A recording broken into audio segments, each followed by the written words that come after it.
Sir ప్రక్రియలో MLA Nazir Ahmed QR code పెట్టి ప్రజలను తప్పుదోవ పట్టిస్తున్నారని వైసీపీ గుంటూరు నగర అధ్యక్షురాలు నూరి ఫాతిమా ధ్వజమెత్తారు. తూర్పు నియోజకవర్గంలోని క్యాంపు కార్యాలయంలో గురువారం నూరి ఫాతిమా మీడియాతో మాట్లాడారు. వైసీపీ అభిమానులు, పార్టీ నాయకులు సర్ విషయంలో అప్రమత్తంగా ఉండాలని సూచించారు. ప్రజలకు ఎటువంటి సందేహాలు ఉన్నా బిఎల్ఓలను సంప్రదించాలని చెప్పారు. ఒక్క తెలుగు భాషలోనే కాకుండా మిగిలిన భాషల్లోనూ సర్ ప్రక్రియను కొనసాగించాలని విజ్ఞప్తి చేశారు. సర్ ప్రక్రియ మన రాష్ట్రంలో 15వ తారీఖు నుంచి స్టార్ట్ అయింది. ప్రతి చోట కూడా ఈ ప్రక్రియ జరుగుతూ ఉంది. అయితే ఎన్యూమరేషన్ ఫామ్స్ బిఎల్ఓస్ అందరూ వాళ్ళు ప్రతి ఇంటికి వెళ్ళి అలాగే డోర్ టు డోర్ ఇస్తున్నారు. అయితే దీంట్లో మరీ ముఖ్యంగా ఈరోజు మీడియా ముందుకు రావడానికి ముఖ్యంగా ఏంటి అని అంటే గుంటూరు తూర్పు నియోజకవర్గంలో ఎమ్మెల్యే నజీర్ గారు మరి ఈ విధమైన పోస్టర్స్ పెట్టి ప్రజల్ని వాళ్ళు అసలే కన్ఫ్యూజన్లో ఉన్నారు. ఏ విధంగా జరుగుతుంది ఏంటి, మా ఓటర్లు పోతాయి చేస్తాయని చెప్పి వాళ్ళు కన్ఫ్యూజన్లో ఉంటే ఇంకా కన్ఫ్యూజన్లో పెడుతున్నారు నజీర్ గారు. ఎందుకని అంటున్నానంటే ఇప్పుడు ఈ క్యూఆర్ కోడ్ మనం స్కాన్ చేద్దాం. నేను దీంట్లో మీకు స్పష్టంగా చూపిస్తాను. చాలా ఇబ్బందులు పడుతుంటే ఈ టైంలో మీ పబ్లిసిటీ కోసం ఈ విధంగా వేసుకోవడం అనేది కరెక్ట్ కాదని మా ఉద్దేశం. ఎందుకనంటే ఈసీ వాళ్ళ దగ్గర స్పష్టంగా ఒక యాప్ ఉంది. ఆ యాప్ ద్వారా ఇదిగోండి ఈ యాప్ ఉంది. ఈ యాప్ ద్వారా ప్రతి ఒక్కళ్ళు కూడా చక్కగా చెక్ చేసుకోవచ్చు ఏ విధంగా అనేది. కన్ఫ్యూజన్ లేని విషయం ఇదైతే.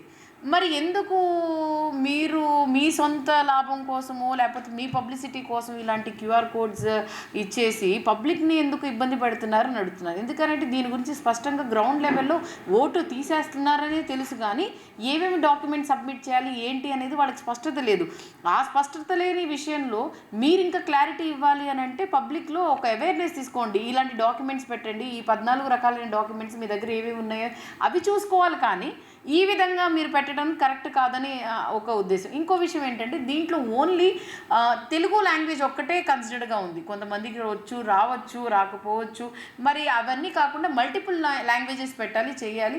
ఇలాంటి దాని మీద ఖచ్చితంగా ఈసీ వాళ్ళు చర్యలు తీసుకోవాలి. ఎందుకనంటే this is not an individual, ఇదేది స్టేట్ ప్రోగ్రామ్ కాదు, ఇది ఒక సెంట్రల్ గవర్నమెంట్ ప్రోగ్రామ్. ప్రతి ఓటర్కి వాళ్ళ ఓటు హక్కు వినియోగించుకోవాలి అని అంటే ఈ ప్రక్రియలో సర్ ప్రక్రియలో పాల్గొనవాలి అని ఉంటే దీంట్లో ఎందుకు స్థానిక ఎమ్మెల్యే గారు అంత చొరవ తీసుకొని ఇచ్చేస్తున్నారు అర్థం కావట్లేదు. సో ఇలాంటి చర్యలు మీరు చేయకపోతే మంచిది.